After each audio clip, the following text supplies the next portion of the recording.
రాబోయే parliament elections దృష్టిలో పెట్టుకొని సెంట్రల్ ఫోర్స్ మన దగ్గరికి పెద్ద మొత్తంలో బందోబస్తుకు వచ్చారు. వారితో ఈరోజు మనం ఈ రోడ్ మార్చ్ దుబ్బాక టౌన్లో చేయడం జరిగింది. ఎవరు కూడా ఎటువంటి భయాభ్రాంతులకు లోను కాకుండా ప్రతి ఒక్కరూ స్వేచ్ఛగా తమ ఓటు హక్కును వినియోగించుకోవాలి. ఆ విషయంలో లా అండ్ ఆర్డర్ విషయంలో మేము అంటే గట్టిగా ఉంటాము. బందోబస్తు కూడా మన దగ్గరికి పెద్ద మొత్తంలో వచ్చింది. ఎవరైనా ఎటువంటి అవాంఛనీయ సంఘటనలు చేసినట్లయితే వాళ్ళ మీద కూడా లీగల్ యాక్షన్ తీసుకుంటాము.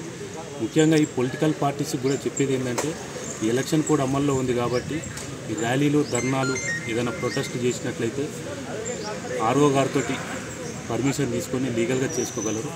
ఒకవేళ లేకపోతే 100% ఆ పొలిటికల్ పార్టీస్ మీద కూడా కేసులు రిజిస్టర్ అవుతాయి. ఈ ఎలక్షన్ కోడ్ అమల్లో ఉన్నందుకు ఈ లా అండ్ ఆర్డర్ విషయంలో 100% మేము గట్టిగా ఉంటాము.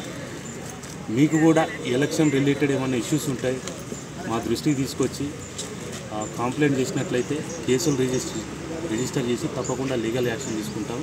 పబ్లిక్ కూడా మాకు 100% సహకరించాలని కోరుతూ థ్యాంక్ యూ వెరీ మచ్.